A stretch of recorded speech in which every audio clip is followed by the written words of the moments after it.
নামামৃত পান করিলে আমাদের এখন ফাংশন হবে। নমস্কার বন্ধুরা, কেমন আছো সকলে? আমি কিন্তু খুব ভালো আছি। লাস্ট ব্লগটাতেই তোমাদের দেখিয়েছিলাম দাদু দিদা কিন্তু আমাদের বাড়িতে চলে এসছে মনসা পুজো উপলক্ষে। দাদু দিদাকে আমি তারপর পরেই ফল প্রসাদ, ভোগের প্রসাদ সমস্ত কিছু দিয়ে দিয়েছি। মামা মামি আসতে অনেকটাই দুপুর করে ফেলেছিল, তার জন্য আমি একটুখানি ফল প্রসাদ আলাদা করে সরিয়ে রেখেছিলাম। এখন ওদেরকে প্রথমে ফল প্রসাদ দিলাম, পরে আমি খিচুড়ি টিচুড়ি দেবো। আর এখানে আমার দাদুর তো সুগার ধরা পড়েছে, তাই দাদু বাদ দিয়ে প্রত্যেকে কোল্ড ড্রিঙ্কস খাচ্ছে। এরপরে নিচে গিয়ে দেখি আমার দেওরটা এদিক ওদিক ছোটাছুটি করে অনেক কাজকর্ম করছে। মুখে কোনো কথা বলে না, কিন্তু কাজ বেশ ভালোই করে। এরপরে সেই দৃশ্য দেখার জন্য আমি সকাল থেকে ওয়েট করছি, তা ফাইনালি দেখতে পেলাম। এই যে সামনে আমার বাবা আর শ্বশুরমশাই দুজন মিলে যাচ্ছে। আর আমাদের বর বউয়ের মুখের হাসিটা দেখেছো? আমরা যে কত অপেক্ষা করেছি এই সময়টুকুর জন্য, খালি আমরা দুজনই জানি। আমার প্রায় অর্ধেক পরিবার এখানে দেখতে পেয়ে আমার যে কি ভালো লাগছে। শুধু যদি কোনোভাবে আমার মা আসতে পারতো, তাহলে মনে হয় 16 কলা পূর্ণ হয়ে যেত। হ্যাঁ, মাসিরাও বাদ আছে, কিন্তু এখানে কাকা, বাবা, দাদু, দিদা, মামা মামি সবাইকে পেয়ে আমি আনন্দে আপ্লুত। আর আমার কাকার আজকের ড্রেসটা দেখেছো? একদম পুজো বাড়ির জন্য অ্যাপ্রোপ্রিয়েট না? তারপরে একটু চা খাওয়ার পর কাকা বলল আমার জন্য নাকি কি একটা সারপ্রাইজ আছে। শ্বশুরবাড়ির বড়োদেরকে এখানে গ্যাদার করলাম রুমটার ভেতর, আর নিজের ফ্যামিলিরও সবাই এখানে বসলো। প্রথমটা একটু ভয়ই লাগছিল, কি জানি কিছু হবে কি না। আমার তো বড় মা আবার বলছিল কিছু মনে হয় অ্যানাউন্স করবে, তখন তো আমি আরও ঘাবড়ে গেছি। তারপরে দেখি না, বাবা শুভ্রকে একটা হাতের আংটি গিফট করেছে। খুব মজা লাগছিল। ভাবছিলাম আমার জন্য কি কোনো গিফট নেই, কিন্তু হাতে ব্যাগ দিল যখন, ব্যাগটার ভার দেখে বুঝলাম না না, ভেতরে তো জিনিস আছে।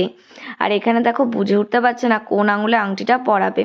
প্রথমে এই আঙুলটায় পরিয়েছিল, কিন্তু পরে ও মাঝের আঙুলটাতেই পরে নিয়েছিল রাতের বেলায়। টাইটই হয়েছিল।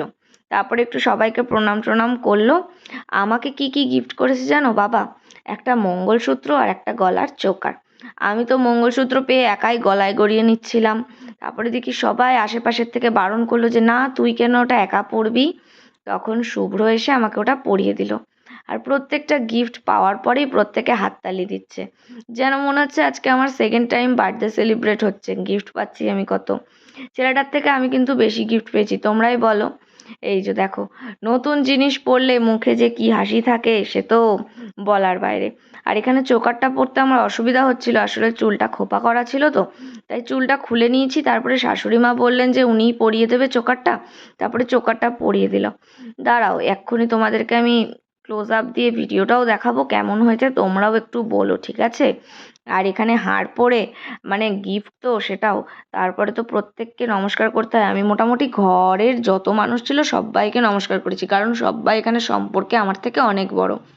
এখানে মামি, যেই দুই মামি আছে দুজনেই আমার থেকে বয়সে ছোট, কিন্তু সম্পর্কে বড়। তাই এখানে আমাকে নমস্কার করতেই হলো। আর নমস্কার করার সময় সবাই আশেপাশে থেকে বলছে শুভ্রকে করেছিস, শুভ্রকে করেছিস।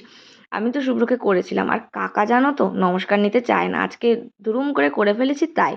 এখানে দেখো আমার ননদ আমাদের গিফটগুলোর কাছ থেকে ক্লোজ আপ নিচ্ছে আর বলছে বৌদি বড়লোক হয়ে গেছে আজকে। হাসো, কেমন লাগছে? ভালো লাগছে? বল, ভালো লাগছে? ভালো লাগছে। ভালো লাগছে দেখি, আমি এখনো দেখিনি ভালো করে ডিজাইনটা। স্বস্তিক চিহ্ন দেওয়া। আমার গলার এটা ভালো লাগছে, কোনটা বেশি ভালো লাগছে? আমার থাংটি বেশি ভালো লাগছে। না, তোমার মালাই বেশি ভালো লাগছে। Thank you. এবার বলো চা কেমন হয়েছে বলো। খুব ভালো।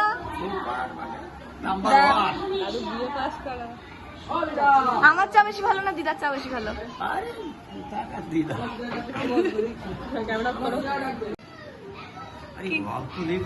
এত সুন্দর চা কি করে হয়? ওটাই তো আমার হাতের জাদু। দাদু আমার চায়ের যা প্রশংসা শুনলে তা কিন্তু মোটেও স্ক্রিপ্টেড না। দাদু আমার চায়ের জন্য খুব ওয়েট করে, সকাল বিকাল দুবারই। যখনই আমাদের বাড়িতে আসে আর কিছু খাক আর না খাক, আমার হাতের দুবেলায় চা কিন্তু খাবে। এরপরে মামা মামি বাবা কাকা সবাইকে একবারে খেতে বসিয়ে দিলাম।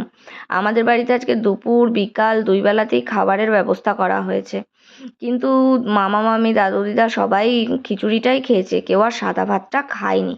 এখানে আমার ননদ কিছু তোমাদেরকে বলতে চায়। বল, কি বলবি? আমি আর কি বলি? পুজো কেমন কাটছে দিশা? ভালো। গান হবে এখন, গান করবা তুমি? একটা বাউল গান করে দিও। আমি পারি না, আমি গাইতে পারি না, আমি গাইতে পারি না। আমাদের এখন ফাংশন হবে। যেহেতু এই বাড়ির পুজোটা আমারও এইবার প্রথমই, তাই আমি অত দল টল বুঝতাম না, কিন্তু আস্তে আস্তে বুঝতে শিখছি। প্রায় 4-5টা দল এসেছিল, শাশুড়ি মা প্রথমবার তাদেরকে বরণ করেছিল, আমাকে শিখিয়ে দিয়েছিল, বাকিগুলো আমিই করেছিলাম। প্রথমে রাস্তা থেকে তাদেরকে বরণ করে এনে পা ধুইয়ে দেওয়ার পর জল মিষ্টি খাইয়ে দিতে হয়, তারপরে গলায় একটা করে মালা পরিয়ে দেয়, আর মাথায় কুলোটা ধরে উল্টো দিকে না তাকিয়ে হেঁটে যেতে হয় সেই মন্দির অবধি। আর কেউ একজন তোমাকে অবশ্যই গাইড করবে, মানে পিছনে যাতে গুঁতোগাতি না খাও।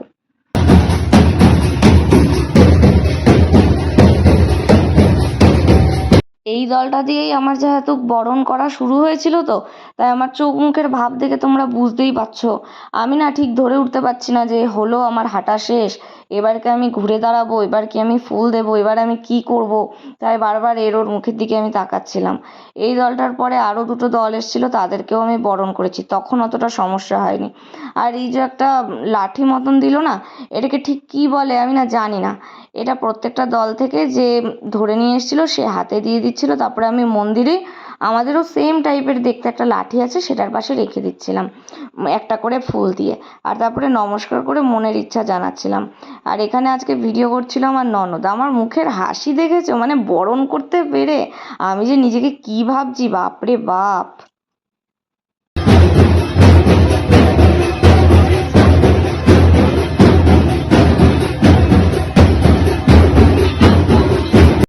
এটাই মনে হয় আজকে লাস্ট দল ছিল, এই ঠাম্মা যাকে লিড করেছিল। তারপরে এই ঠাম্মাকেও একইভাবে আমি জল মিষ্টি খাইয়ে পা ধুইয়ে দিয়ে ও ভেতর অবধি মন্দির অবধি নিয়ে গেলাম। আর এর মধ্যেই আজকে যে আমাদের মেন আর কি আকর্ষণ, যে সিঙ্গার আসার কথা, বাউল সিঙ্গার, তিনি এসে পড়েছেন, সাগরিকা মণ্ডল। আমি না আগে সেরকম চিনতাম না, আর আমি বাউল গান খুব একটা শুনি না, তো কিন্তু পরে ইউটিউবে সার্চ করে দেখলাম যে হ্যাঁ ওনার অনেক গান আছে, অনেক মিলিয়নে ভিউ, অনেক দর্শক আছে ওনার। আজকে আমিও দাঁড়িয়ে একটুখানি ফাংশন দেখেছিলাম, দেখিনি তা বলবো না, তোমাদের জন্য কিছুটা ক্যাপচারও করেছি, ভিডিওর একদম শেষে দিয়ে দেবো। আর এখানে দেখো বারবার চা বিস্কুট দেওয়া হচ্ছে, মানে সারাদিনে অনেকবার আজকে চা করা হয়েছে। এখানে আমি বিস্কুট দিচ্ছি আর ওদিকে ছোটো কাকি চা দিচ্ছে। চা বিস্কুট দিতে দিতে আমি আবার আমার ক্যামেরাম্যানকেও বললাম, নাও তুমিও বিস্কুট খাও। আর এখানে ইনি রেডি হয়ে গেছেন, এবার ওনার আসলে শো করার টাইম এসে গেছে। আমি আজকে ঠিক কি বলবো আর কি না বলবো, কথা তো গুছিয়ে উঠতে পারছি না। আর এই প্রথমবার আমি চন্দনের ফোঁটা দিয়ে বেড়াচ্ছি সবাইকে, এনার তো চোখে ঢুকিয়ে দিয়েছি ভুল করে, কি বলবো আর। বুঝতেই পারছো এটা প্রথমবার পুজো, তো পরের বার থেকে আশা করি এতটাও আমি মানে ঘাবড়ে যাব না। আর এখানে গান চলাকালীনই ওপাশে আমাদের বাড়ির পেছনের দিকটায় রান্নাবান্না হয়েছে, সেখানেই খাওয়া দাওয়ার ব্যবস্থাও হয়ে গেছে। মানে সামনের দিকে খাওয়ায়, সামনের দিকে যেহেতু ফাংশনটা হচ্ছে সেই কারণে পেছনের দিকে খাওয়া দাওয়ার ব্যবস্থাটা রাতের বেলায় করা হয়েছে। পাড়ার সকলে এসেছিল খেতে, আমার মা বাবা দাদু দিদা, মা তো আসেনি, বাবা দাদু দিদা মামা মামি প্রত্যেকে বাড়িও চলে গেছিলো। আর এখানে এনার এবার গান শুরু হবে, তার জন্য উনি সম্পূর্ণভাবে প্রিপারেশন নিয়ে ফেলেছে, মাইক টাইক সেট হয়ে গেছে একদম। সবাইকে নমস্কার জানিয়ে উনি এবার গান শুরু করছে। আমি তোমাদের জন্য একটা গানের ক্লিপ লাস্টে রাখছি। আর এই ভিডিওটা যদি তোমাদের ভালো লাগে তাহলে অবশ্যই চ্যানেলটা সাবস্ক্রাইব করে দিও। দেখা হবে খুব জলদি। অনেক তো গান বাজনা করে বেড়াই এদের স্বদেশ, এইখানকার ভক্তের হাতে তালির জোর বেশি নাকি ওই যে বিভাসদা ঢোল বাজাচ্ছে ঢোলের জোর বেশি? একটু পরীক্ষা হয়ে যান নাকি? বিভাসদা তুমি একটু বসো। হরি বল বলো রে একবার, বাবা দারুণ দারুণ একটা কথা মনে পড়ে যায়, আসো এত তারা ওরা অনেক জায়গায় এই কথাটা বলার পরে এমন ভাবে তালি দেয়, কোন জায়গাতে যে দৌড় মারবো খুঁজে পাওয়া যায় না। কিন্তু আপনাদের এই যে করতালি একত্রিত ভাবে তালে তালে হচ্ছে, খুব আনন্দ লাগছে কি, তাই না? আরেকটু বার হরি বল বলো রে একবার, নেশা ছুটবে না গোয়া, নামামৃত পান করিলে